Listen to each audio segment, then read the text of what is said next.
Hello everyone, I'm Marco, one of the co-founders of BELLA+CANVAS. And I'm Danny, the other co-founder of BELLA+CANVAS. And we hope by sharing our experiences with you over our 30 years will help inspire you watching.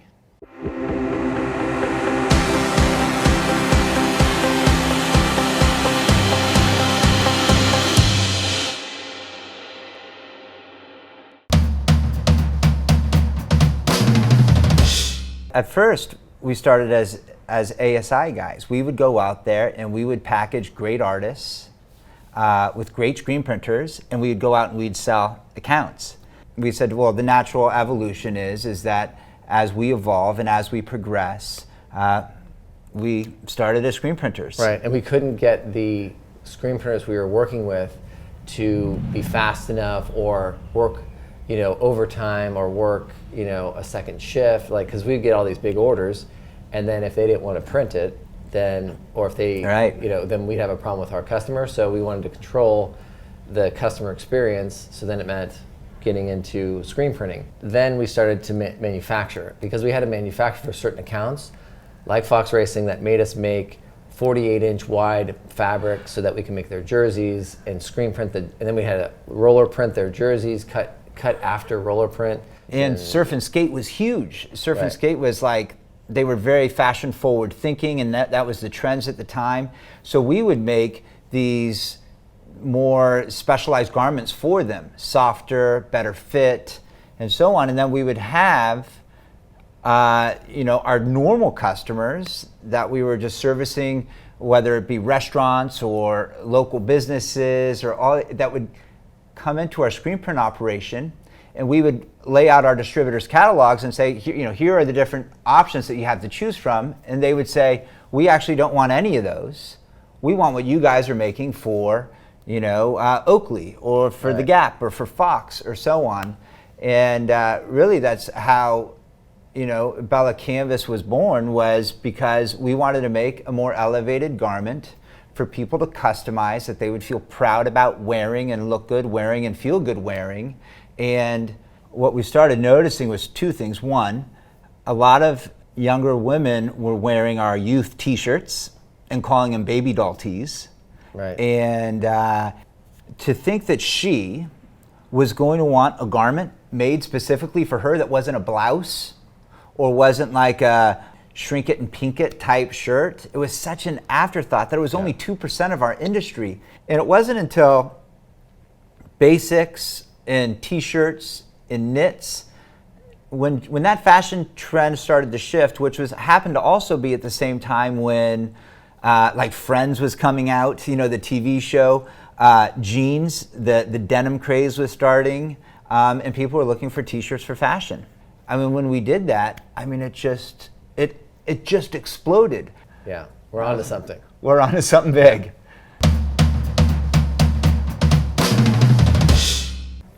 I would say, I'm not a big on motto kind of guy, but I would say be an entrepreneur. I would say that whole person, that entrepreneur, will do things differently than some big corporation or government body. It will do things quickly. It will turn on a dime. You can do amazing things when you think that way. Our whole motto is about being different, the entrepreneurial spirit, and embracing that. That whole be different isn't just on marketing or on the digital side or on the design side or the way that we knit our products or manufacture our products, but it's in the way that we dye our products, the way that we have this whole USA Strong messaging. I mean, we have, I believe the largest cutting facility in the world right here in Los Angeles, investing in the American workers and using technology to do it, yielding really, I think, the highest quality product with the best fit, and finding a way to be different and keep the American worker working. Yeah, and I would say that people would say would be crazy to have a giant cutting facility using USA manufacturing and USA dyeing. People would say, well, you should offshore all of that.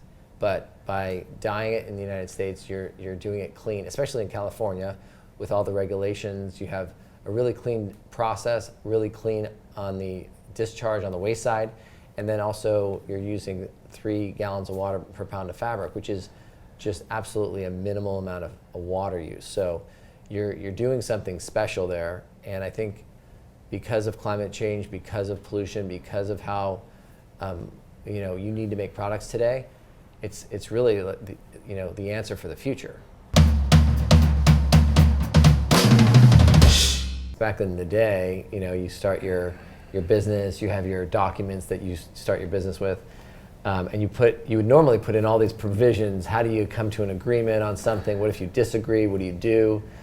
But in the beginning, we didn't have fancy agreements. It was just kind of like our little operating agreement. And when we have problems and arguments, which always you do, because that's just how it is, life is like that, we go through a whole process. Sometimes I'm mad at him, he's mad at me. We bring in third parties to talk things through, but at the end, we're always trying to have the best outcome, and we always have a level of respect for each other. So we never want to, make it too much of a personal thing. It's just I know that at all times that he's doing what he thinks is best for the business. He knows that I'm doing what's best for the business, and we just have a different thought about something. So we have to grind through it. And sometimes you have to push through it, you have to talk through it, and eventually you'll get there. If both people want the best for the company and for each other, they'll come to that conclusion. If there's some other reason, you may not get there, but that's what I think. Well, and I would just say that one way that when we were younger, like you said, we would have to sometimes hash it out, or he believed in one way, and I would say who was ever more passionate or believed more in one way, that would be typically the way we would go. But today, as we've evolved, and now we've become this larger business, and I would say that our executive and leadership teams, we really rely on the leadership in our organization to really guide us the right way. Remember very early on, because I had kids at a younger age than Marco did, and I used to run production. Yeah, we flipped the whole thing. I used to be in sales. He was sales. I was sales. And I was production. Fox Racing was our biggest account. Like, I was the big dog. Like, I'm pulling, hey, you were pulling the weight. I'm bringing the sales in, and then he got Oakley, and then it was like, here comes Oakley, and then, so then it flipped, and then I got into production. It was kind of a fun. It was good times. And then today, pretty much everything digital, or product or design. But I would say there's an overlap with Marco involved in all the things I do, and there's an overlap with me involved in everything he does. My side is more the nuts and bolts of manufacturing, finance, warehousing. I would say picking partners. Pick a partner. Besides picking me as a partner, I would say big ideas. He pushes big ideas, and he's like a force of nature when it comes to an idea. He comes up with a lot of good big ideas, and then we cultivate them together. I would say Marco's a great executor. He's got a lot of discipline. And my sense of humor is outrageous. Yeah, he's got a great sense of humor.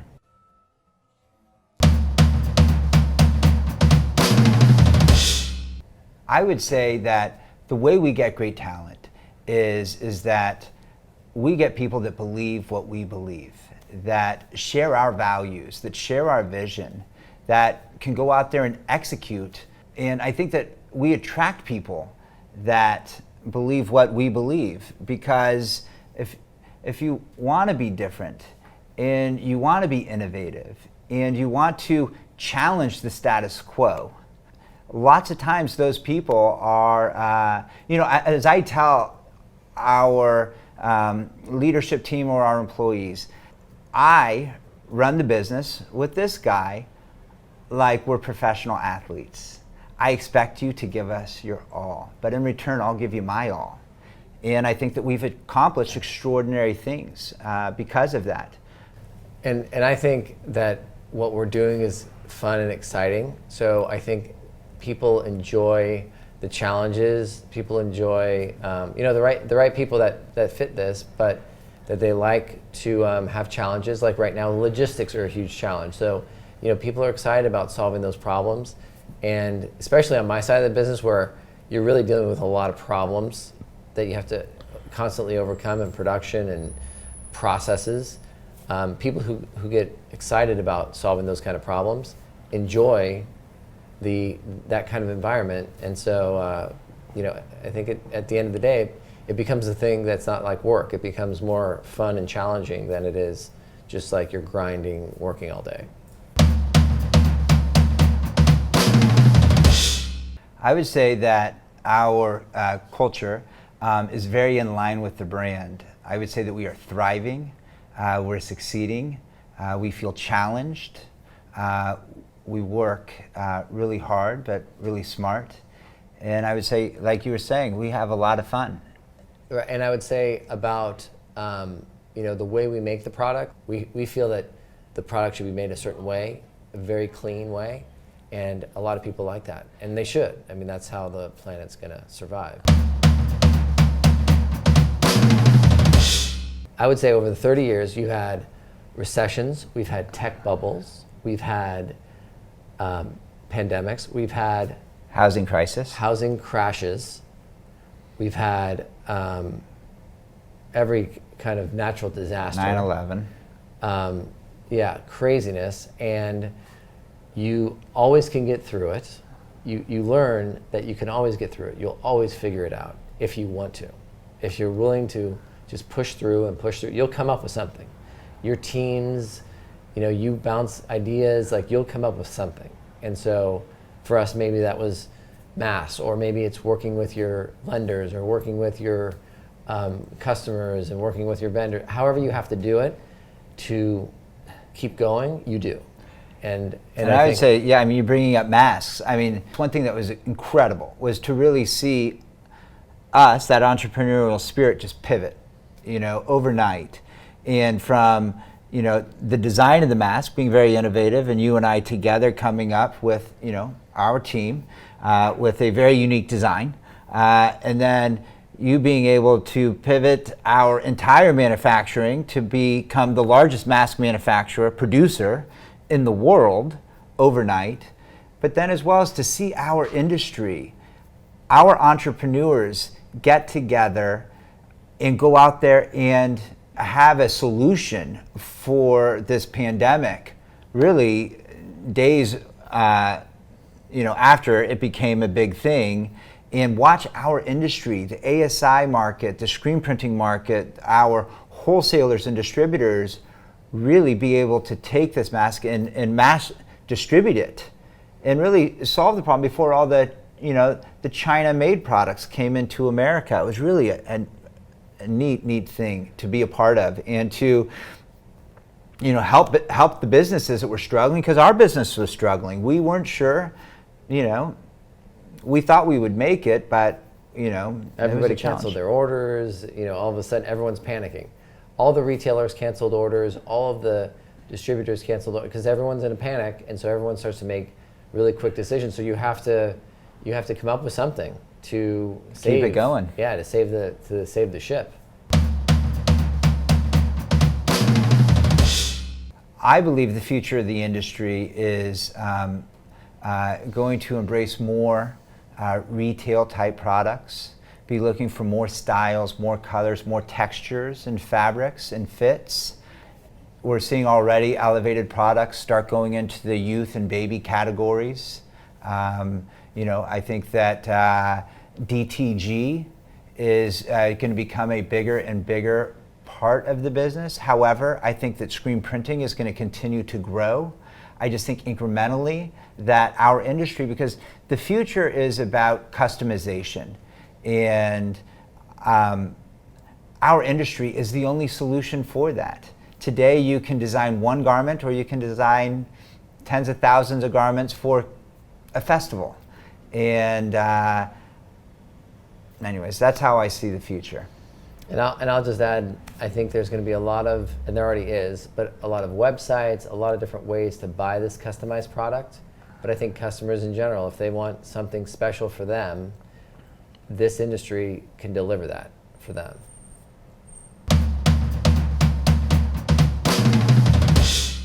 Our goals for BELLA+CANVAS, one of the big ones is making products in an eco-friendly way, really pushing the industry to do so. Making t-shirts and fabric can be one of the dirtiest businesses there are, and by making things using less water in a clean way, especially on how you process the discharge water, that's essential. Also, being carbon neutral is key to the world. So we are putting in solar farms in some of the countries that have the dirtiest manufacturer of electricity. So we want to offset that carbon and nitrous oxide. So really just pushing other companies as well as ourselves to be carbon neutral or negative, and then look at their manufacturing process and make it as clean as possible, because the world needs clean manufacturers. And to be able to have these goals and to be able to accomplish them, we believe is very in line with not just our own beliefs and who we are and being authentic to ourselves, but we also believe that our customer cares about these things as well. Because as Marco is saying, we all share this world. We share it with our competitors, we share it with our customers, we live in it, and we need to respect it. Yeah, and really, if you think about carbon neutral, if you can take it a step further and go carbon negative, to where you are taking carbon off the environment, that's, if every company can take more off than they put in, then you're going to make a big difference.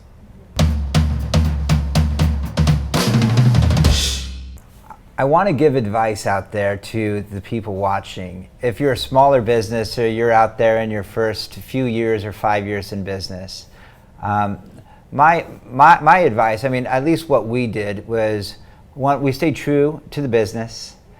We continued to reinvest in our business, and we continued to stay focused on staying in business, being innovative, being creative. I think as an entrepreneur, whether you're a screen printer, a direct-to-garment, in the ASI, I think this industry has so much promise for the future, just in the way that the world is going into customization, and that's our core. At our core, that's who we are. That's what we're doing. And my advice is that as we start to come out of this pandemic, invest in small businesses, go visit small businesses and collaborate with them and listen to them and see how your business can work together with their business to go out there and generate sales or experiences that helps get the economy going again. Yeah, and I would say there's going to be a lot of opportunities coming out of the pandemic. People are going to spend money. People are going to want to represent experiences that they've been to, and they're going to want to do it in a certain way. So figuring out that way, whether that's through projects or hobbies, or people are going to change behavior. This pandemic has changed people's behavior. So we're going to see how that behavior plays out over the next 6 months, and there's going to be some real opportunities there. People who used to wear suits every day, people that used to get dressed up all the time, are now wearing more casual, comfortable clothing, which is our industry's core. So you're wearing basics, things that are comfortable. That is a shift that will probably stay. And so there's a huge opportunity for total number of units that are going to come through our industry. It's going to be a great opportunity, and people will want to customize those things. And over the next 6 months, 12 months, you're going to see people wearing things to work that they never used to.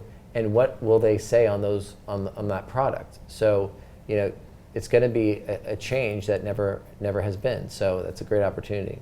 Be focused on quality and service and drape and color and fit and style, because when you focus on those things, you're not fighting for pennies anymore.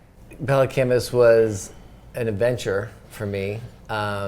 We've learned so many things along the way. A lot of times you don't know where the adventure is going to take you, but how we make products, how we deliver them, how we store them, all of that changed over time. And it's been just a great learning experience that, all entrepreneurs, I think, have the same kind of issue. You're going on a journey with your brands or your products. We want to say thank you for all the support over the years for BELLA+CANVAS products. We're going to continue to try to build great products for you guys. And we wish you guys the best in your businesses and to grow it. And hopefully we've inspired you to keep pushing and make great products yourself.